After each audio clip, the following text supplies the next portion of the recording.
Hello friends, आज की इस वीडियो में हम देखने वाले हैं क्लास 11th बायोलॉजी चैप्टर 13 के नोट्स, जो है आपका चैप्टर उच्च पादपों में प्रकाश संश्लेषण। इस चैप्टर में हम देखेंगे फोटोसिंथेसिस क्या होता है, जो प्लांट्स होते हैं। ओके, चैप्टर 13 है क्लास 11th बायोलॉजी। तो चलिए वीडियो स्टार्ट करते हैं।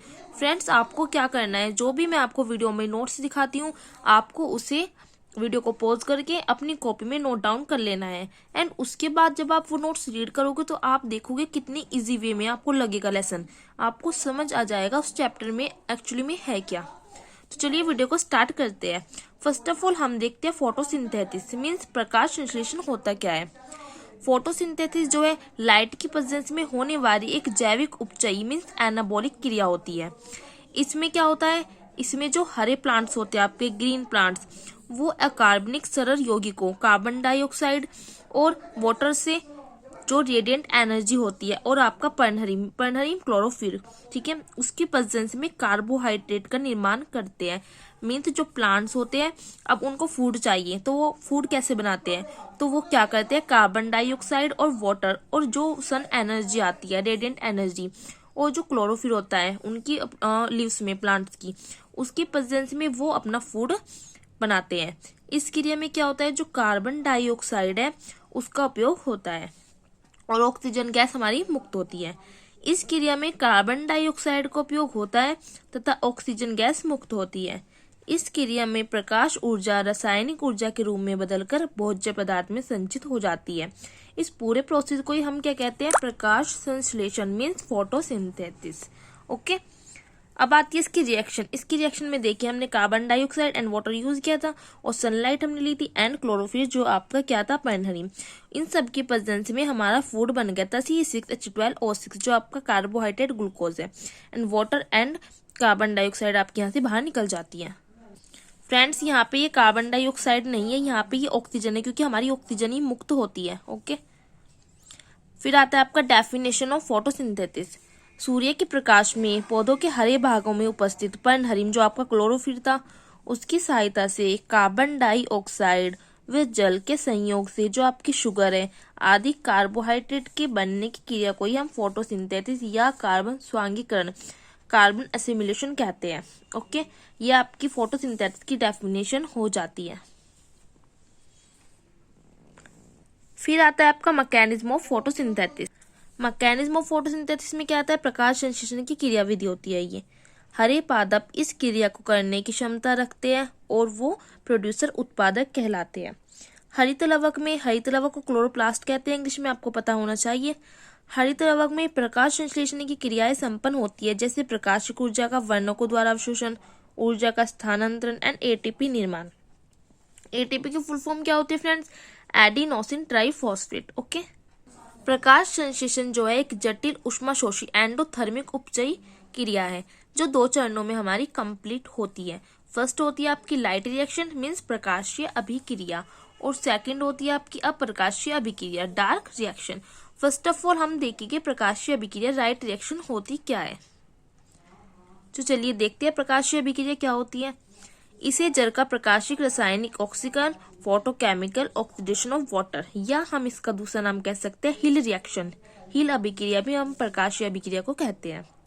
इसमें क्या होता है फ्रेंड्स, इसमें जो आपका पर्नहरिम है क्लोरोफिल प्रकाश के फोटोन से उत्तेजित होते हैं। जो हमारी सनलाइट होती है उसमें जो फोटोन्स होते हैं, फोटोन्स क्या होते हैं, जब हमारी सनलाइट से कोई भी क्या कहते हैं रेडिएशन आती है तो छोटे छोटे पैकेट्स के रूप में होती है, उसको हम कहते हैं फोटोन्स।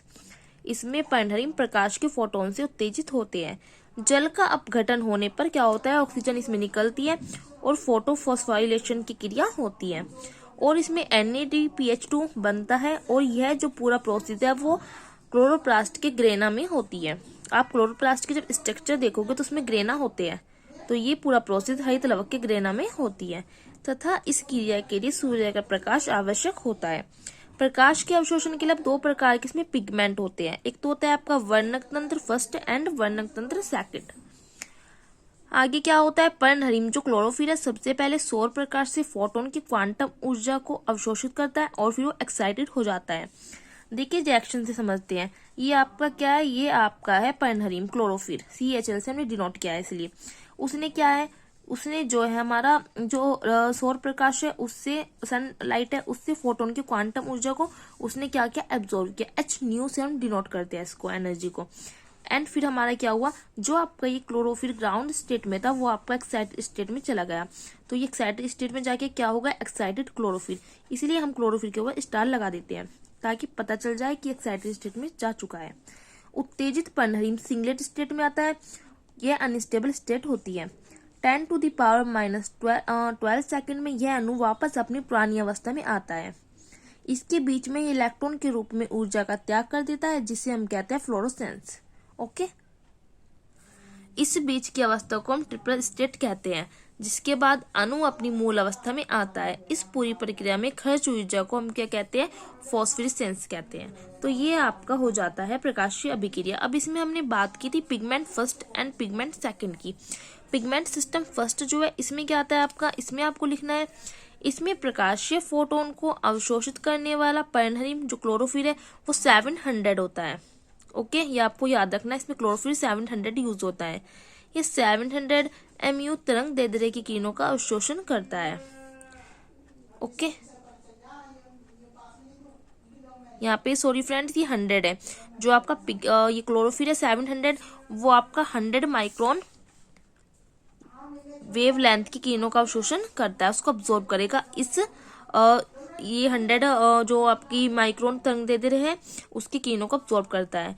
और ये फोटो सिस्टम फर्स्ट में भी कार्य करता है। इसका उपयोग साइक्लिक और नॉन साइक्लिक दोनों प्रकार की फोटोफॉस्फोराइलेशन क्रिया में होता है।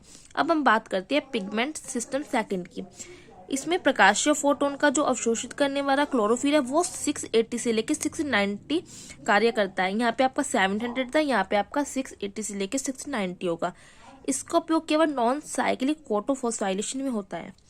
जो आपका पिगमेंट सिस्टम फर्स्ट था उसका उपयोग साइक्लिक और नॉन साइक्लिक दोनों क्रिया में था, लेकिन इसका जो आपका है वो सिर्फ नॉन साइक्लिक फोटोफॉस्फोराइलेशन में होता है।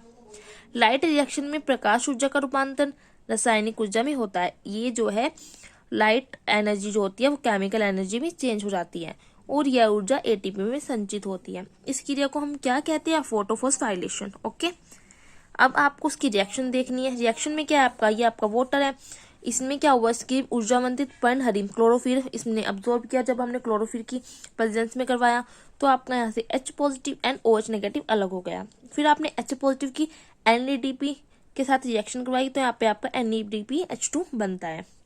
OH जो था आपने उसका कंडेंसेशन करवाया तो वाटर एंड ऑक्सीजन आपकी मुक्त होती है। अब जो आपका ADP था, एडिनोसिन डाइफॉस्फेट, जो आपका इनऑर्गेनिक फॉस्फेट था, उसमें हमने फ्री एनर्जी से करवाई तो आपका ADP से क्या बनता है, ATP, एडिनोसिन ट्राइफॉस्फेट। एंड फिर आपकी टोटल रिएक्शन कुछ इस तरह से आ जाती है। अब हम बात करते हैं अप्रकाशीय अभिक्रिया की। प्रकाशीय अभिक्रिया आपका कंप्लीट हो जाता है। इस अभिक्रिया में प्रकाश की आवश्यकता नहीं होती, बट जो प्रकाशीय अभिक्रिया थी उसमें आपकी प्रकाश की अभिक्रिया आपको जरूरत थी। इस अभिक्रिया की खोज वैज्ञानिक ब्लैकमैन ने की थी। इसी के नाम पर अप्रकाशीय अभिक्रिया को हम ब्लैकमैन रिएक्शन भी कहते हैं।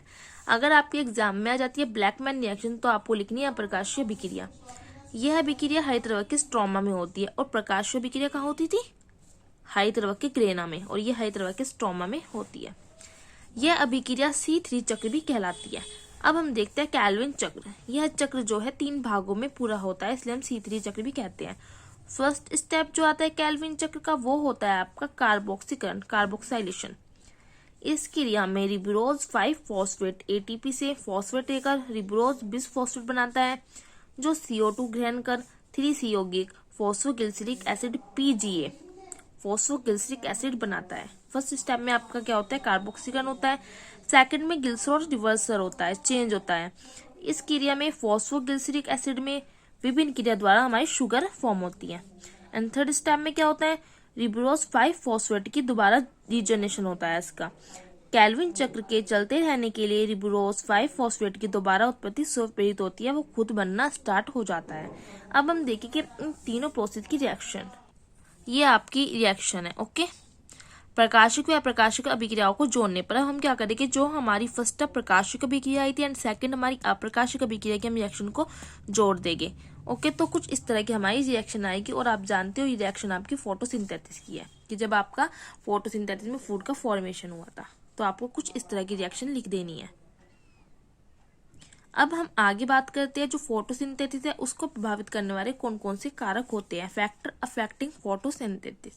फर्स्ट, दो तरह के आपके कारण होते हैं इसके। फर्स्ट होता है आपका एक्सटर्नल फैक्टर एंड सेकंड होता है इंटरनल फैक्टर। अब एक्सटर्नल फैक्टर कौन कौन से होते हैं जो फोटोसिंथेसिस को अफेक्ट करते हैं। फर्स्ट आता है आपका लाइट, प्रकाश। सूर्य का प्रकाश मुख्य रूप से ऊर्जा का स्रोत होता है। कुछ पादप पेड़ जो आपके प्लांट्स हैं वो चंद्रमा के प्रकाश में अथवा विद्युतीय प्रकाश में भी प्रकाश संश्लेषण करते हैं। प्रकाश का गुण, तीव्रता आदि प्रकाश संश्लेषण को प्रभावित करते हैं। सफेद प्रकाश जो आपकी व्हाइट लाइट होती है अनेक तरंग दैर्ध्य वाले प्रकाश की किरणों से बनता है, जैसे विबग्योर, ये आपने पढ़ा होगा, violet, indigo, blue, green, yellow, orange and red. इसमें नीले व लाल रंग के प्रकाश में प्रकाश संश्लेषण अधिक होता है। हरे प्रकाश में यह क्रिया नहीं होती है क्योंकि क्लोरोफिल के अणु इस प्रकाश को परावर्तित कर देते हैं। लाल रंग की प्रकाश तरंग दैर्ध्य के बाद लंबी तरंग दैर्ध्य वाला इंफ्रारेड क्षेत्र आता है। इसमें प्रकाश संश्लेषण की दर कम होती है जिसे हम कहते हैं रेड ड्रॉप। ये इंपॉर्टेंट टॉपिक है फ्रेंड, एक क्वेश्चन आ जाता है कि रेड ड्रॉप किसे कहते हैं।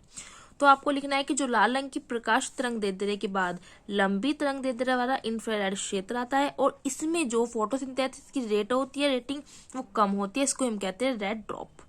ओके।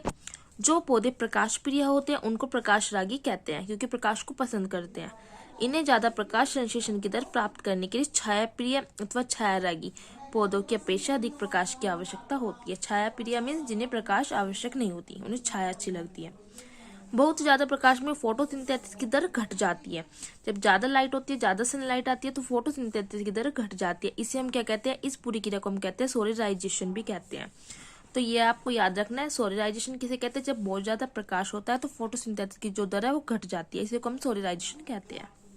सेकंड फैक्टर आता है आपका कार्बन डाइऑक्साइड, CO2। पौधे वातावरण से अथवा शोषण के प्रोडक्ट के रूप में कार्बन डाइऑक्साइड प्राप्त करते हैं। जलीय पौधे जल में घुली कार्बन डाइऑक्साइड ग्रहण करते हैं। वायुमंडल में हमें पता है 0.03% कार्बन डाइऑक्साइड मिलती है। कार्बन डाइऑक्साइड सामान्य अवस्था में प्रकाश संश्लेषण की दर की सीमा निर्धारित करता है। 30 गुना तक कार्बन डाइऑक्साइड की मात्रा वायुमंडल में बढ़ने तक प्रकाश संश्लेषण की दर भी बढ़ेगी। थर्ड जो आपका एक्सटर्नल फैक्टर होता है वो होता है आपका टेम्परेचर, कि टेम्परेचर से क्या इफेक्ट पड़ता है फोटोसिंथेसिस पर। सामान्य हम देखते हैं 10 से 35 डिग्री सेंटीग्रेड तक प्रकाश संश्लेषण के लिए सही ताप माना गया है।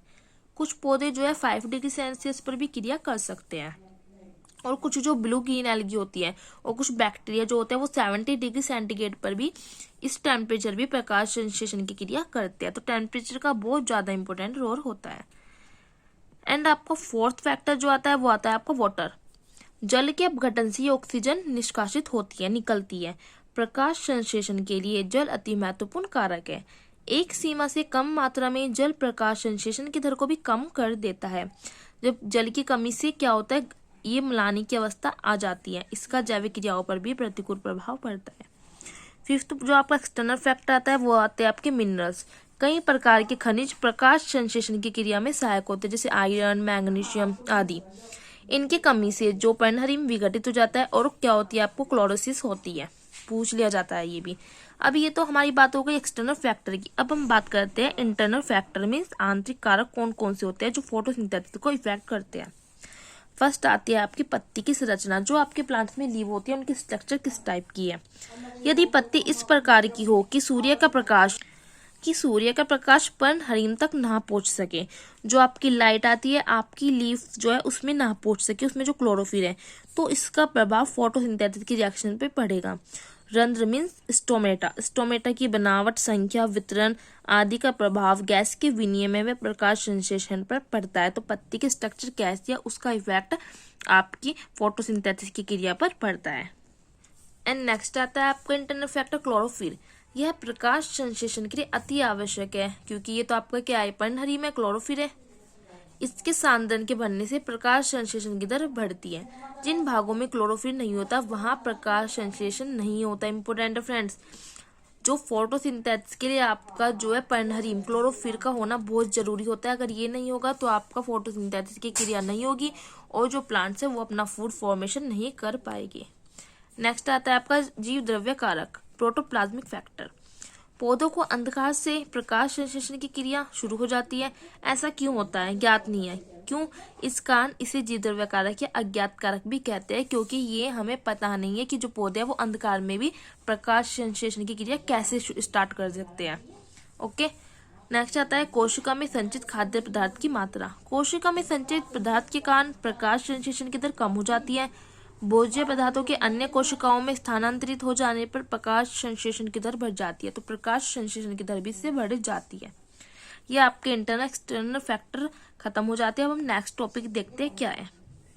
आपका नेक्स्ट टॉपिक आता है सी फोल साइकिल और हैच स्लैग साइकिल। सी फोल चक्र और हैच स्लैग चक्र है क्या, ये पूछ लिया जाता है एग्जाम में। ओके, सी फोल चक्र को हम डाई कार्बोक्सिलिक अम्ल चक्र भी कहते हैं। कॉटचैक और उनके जो सहयोगी थे उन्होंने बताया, उन्होंने ये दिया था साइकिल कि गन्ने में स्थायी यौगिक जो है वो पीजीए 3 कार्बन का न होकर ऑक्जेलो एसिटिक अम्ल 4 कार्बन होता है। हैच व सिलेक्ट ने क्या बताया कि CO2 ग्रहण करने पर पहला स्थायी यौगिक आपका क्या बनता है, 4C यौगिक होता है। इसलिए हम इसे क्या कहते हैं, C4 चक्र कहते हैं, क्योंकि इसमें जो पहला स्टेबल कंपाउंड बनता है वो आपका 4 कार्बन का होता है। यह C4 यौगिक ऑक्जेलो एसिटिक अम्ल है। C4 चक्र मीजोफिल तथा बंडर शीत की कोशिकाओं में पूर्ण होता है। ये आपकी कोशिकाएं होती है। मीजोफिल जो कोशिका होती है उसमें कार्बन डाइऑक्साइड को ग्रहण करने के लिए रिब्रोज 1,5-बिसफॉस्फेट नहीं मिलता। CO2 जो कार्बन डाइऑक्साइड है उसको फॉस्फेनॉल पायरुविक एसिड मींस PEP ग्रहण करता है। फ्रेंड्स, आपको ये जो शॉर्टकट में लिखा है ना PEP वगैरह, ये आपको रट लेने हैं, क्योंकि वहाँ पे फॉस्फेनॉल पायरुविक एसिड आपको डायग्राम में नहीं लिखना है, वहाँ आपको लिखना है PEP। तो आप समझ जाना PEP का मतलब क्या है, फॉस्फेनॉल पायरुविक एसिड। ओके, ये क्या होता है, ये एक 3 कार्बन का यौगिक है। यह कार्बन डाइऑक्साइड ग्रहण कर स्थायी यौगिक 4C ऑक्जेलो एसिटिक अम्ल OA मीन्स ऑक्जेलो एसिटिक एसिड बनाता है। ओके, देखिए PEP है, इसने वाटर ग्रहण किया, आपका क्या बना रहा है, ऑक्जेलो एसिटिक एसिड एंड H3PO4 बाहर निकल गया। ऑक्जेलो एसिटिक अम्ल अपचयित होकर NADPH2 की उपस्थिति में मैलिक एसिड बनाता है। अब ऑक्जेलो एसिटिक एसिड ने क्या किया, ये अपचयित हुआ, रिडक्शन हुआ और NADPH2 की उपस्थिति में क्या बनाया इसने, मैलिक एसिड। ओके, बंडर शीत कोशिकाओं में मैलिक अम्ल के डीकार्बोक्सिलेशन से CO2 निकलती है और पायरुविक एसिड बनता है। तो अब हमारा मैलिक एसिड से पायरुविक एसिड फॉर्म हो जाता है। मुक्त हुई जो कार्बन डाइऑक्साइड है बंडर शीत में, जो मुक्त हुई कार्बन डाइऑक्साइड है बंडर शीत में उपस्थित लिब्रोस 1,5-बिसफॉस्फेट द्वारा ग्रहण की जाती है और फॉस्फोग्लिसरिक एसिड बनता है। इससे C3 चक्र वो आपका लगातार चढ़ता रहता है। बंडर शीत से पायरुविक अम्ल का फिर मीजोफिल में प्रवेश करता है, जहां ATP से मिलकर फॉस्फेनॉल पायरुवेट PEP बनता है। तो आपका यहाँ पे पायरुविक एसिड ATP के साथ मिलता है तो आपका फॉस्फेनॉल पायरुवेट बनता है। अब आपको फ्रेंड्स ये डायग्राम बनाना है। ये डायग्राम जो आपने C4 चक्र में आपने सब कुछ पढ़ा है वही है कि आपका पायरुविक एसिड से क्या बना है, आपका डीकार्बोक्सिलेज हुआ है, डीकार्बोक्सिलेज बन के PEP बना है एंड फिर आपका क्या बना है, ऑक्जेलो एसिटिक एसिड बना है। ऑक्जेलो एसिटिक एसिड के बाद आपका क्या हुआ है, डिहाइड्रोजनेस हुआ है, जिससे आपका मैलिक एसिड बना है। यहाँ पर NADPH2 पीएच से NADP पॉजिटिव में उसका कन्वर्ट हुआ है एंड मैलिक एसिड का क्या हुआ है, पायरुवेट ऑर्थोफॉस्फेट डाइकिनेसिस के हेल्प से फिर से आपका पायरुविक एसिड में ये फॉर्म हो जाता है। एंड यहाँ पे आपके छोटे छोटे प्रोसेस दिखाए गए हैं कि यहाँ पे कैल्विन साइकिल है, जो आपका RUBP रिब्रोज बाईफॉस्फेट जो आपका एंजाइमों से 3-फॉस्फोग्लिसल्डिहाइड बनाया, सुक्रोज बनाया, थोड़ा सा कन्वर्जन दिखाया गया है। तो आपको ये डायग्राम अच्छी तरह से अपनी कॉपी में नोट कर लेना है। अब हम देखते हैं जो ये C4 पौधे यानी कि विशेषताएं होती क्या है। इन पौधों की पत्तियों की आंतरिक संरचना विशेष प्रकार की होती है, जिसे हम क्या कहते हैं, क्रॉन्च टाइप।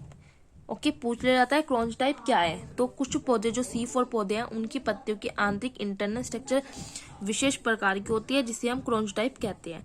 इनकी पत्तियों में क्रॉन्च शारीरिकी मिलती है। पत्तियों का मीजोफिल पेलिसेड व स्पंजी पैरेन्काइमा में विभाजित नहीं होता। जो वैस्कुलर बंडर होते हैं उनके चारों ओर बंडर शीत मिलता है। ओके, सेकंड क्या आता है, इसमें C4 चक्र मीजोफिल में तथा C3 चक्र पुल आच्छादित की कोशिकाओं में संपन्न होता है। इनमें शोषण नहीं होता, प्रकाश शोषण नहीं होता इनमें। ये अधिक तापमान में प्रकाश तीव्रता पर तेजी से उगते हैं। तो ये इसकी कुछ विशेषताएं हो जाती है C4 पौधों की।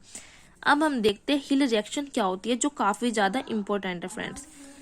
हिल व स्कॉरी स्ब्रिक ने स्टिलेरिया मीडिया तथा लेविनम एल्बम से हरितलवक अलग किए। जो हिल साइंटिस्ट था और स्कॉरी सिबिकविक साइंटिस्ट था, उन दोनों ने क्या किया, स्टेरिडेरिया मीडिया तथा लेमिनम एल्बम, इन सब से जो क्लोरोप्लास्ट था उनको अलग किया तथा दिखाया कि पोटेशियम फेरियोक्सलेट तथा पोटेशियम फेरिस साइनाइड की प्रेजेंस में ऑक्सीजन का निष्कासन होता है, ऑक्सीजन गैस निकलती है।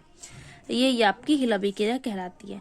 और इस अभिक्रिया के अनुसार ऑक्सीजन जो है जल से निकलती है और CO2 के अपचयन के लिए आवश्यक इलेक्ट्रॉन जल के अपघटन से प्रकाशिक अभिक्रिया में प्राप्त होते हैं। तो आपकी अगर हिल अभिक्रिया आती है तो आपको ये लिख देना है हिल अभिक्रिया में। एंड आगे आपको लिखना है ऑर्नन के अनुसार प्रकाशीय ऊर्जा को रासायनिक ऊर्जा ATP में बदलने के लिए हिल अभिक्रिया आवश्यक होती है। इसे फॉस्फेटिकरण भी कहते हैं। यह क्रिया प्रकाश की उपस्थिति में होती है, इसे प्रकाशिक फॉस्फेटिकरण भी कहते हैं। मैंने आपको पीछे बताया था जो प्रकाशिक अभिक्रिया होती है उसको भी हम हिल अभिक्रिया कहते हैं। अब लास्ट टॉपिक आता है प्रकाश संश्लेषण में जो ऑक्सीजन गैस निकलती है उसको कैसे दिखाओगे आप। Demonstration of oxygen gas by product in photosynthesis. तो चलिए देखते हैं। प्रकाश संश्लेषण में हरे पौधे सौर ऊर्जा तथा पर्णहरिम की उपस्थिति में कार्बन डाइऑक्साइड तथा जल का प्रयोग करके कार्बोहाइड्रेट बनाते हैं, आपको सबको पता है, और ऑक्सीजन गैस मुक्त होती है। ये आपके फोटोसिंथेसिस की रिएक्शन होती है। हमें ये बताना है कि जो उसमें ऑक्सीजन गैस निकलती है वो कैसे, उसका प्रदर्शन बताओ कैसे निकलती है वो।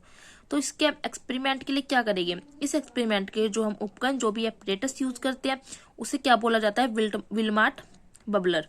ये पूछ लिया जाता है कि कौन सा वो एपरेटस होता है। एक बीकर के पानी में जलीय पौधा जैसे हाइड्रा जो है एक वाटर प्लांट है, इसमें से वाटर निकलता रहता है, हाइड्रा लेते हैं। अब क्या करेंगे, उस पर कीप उल्टा ढक देते हैं।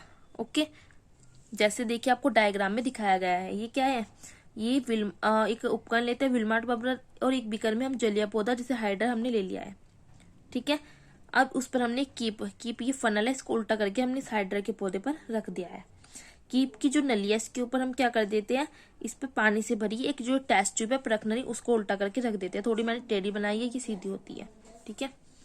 इस बात का ध्यान रखते हैं कि उसमें किसी प्रकार से वायु प्रवेश ना कर सके, पूरा ढका होना चाहिए। यहाँ से जैसे खुली है ना, मैंने दिखा रखा है खुली भी, लेकिन ये ढकी हुई होती है क्योंकि पूरी टेस्ट ट्यूब हमने इस पे फिट कर दी है।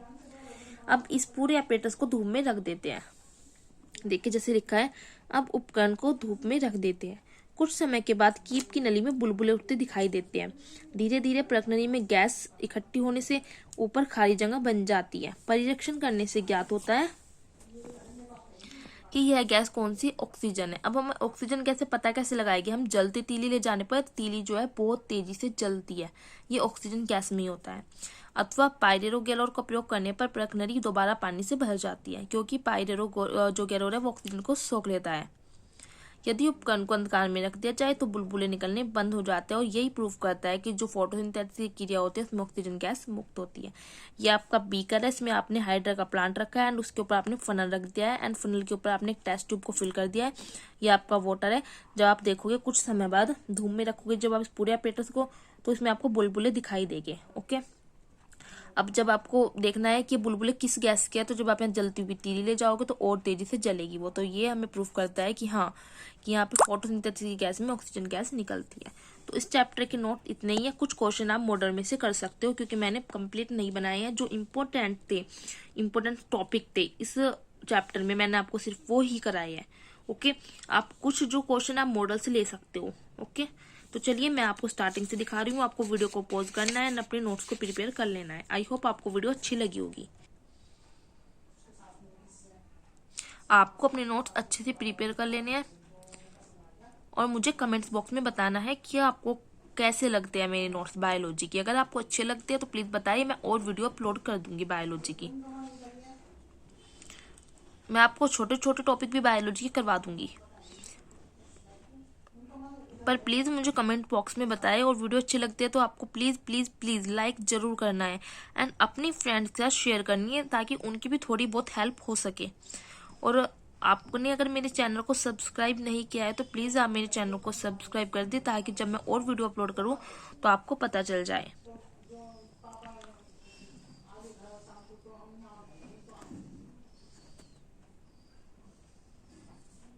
फ्रेंड्स, आपको थोड़ा, अगर आपको वीडियो मतलब जब आप चलाते हो अपने मोबाइल में तो आपको थोड़ी क्लियर नहीं दिखती है, तो प्लीज़ उसके लिए थोड़ा इग्नोर करें, क्योंकि मैं अपने सिंपल सा जो मेरे पास एक मोबाइल है मैं उससे अपनी वीडियो अपलोड करती हूँ। ओके, तो थोड़ी क्वालिटी शायद अच्छी न लगे आपको, तो आप वीडियो डाउनलोड करके भी देख सकते हो, क्योंकि जब आप वीडियो ऐसे ही देखते हो तो आपको शायद क्लियर नहीं दिखाई देगा, क्योंकि मैंने पेन से लिखा है, वैसे भी पेन लाइट चल रहा है कितना। तो आप वीडियो डाउनलोड करके भी देख सकते हो।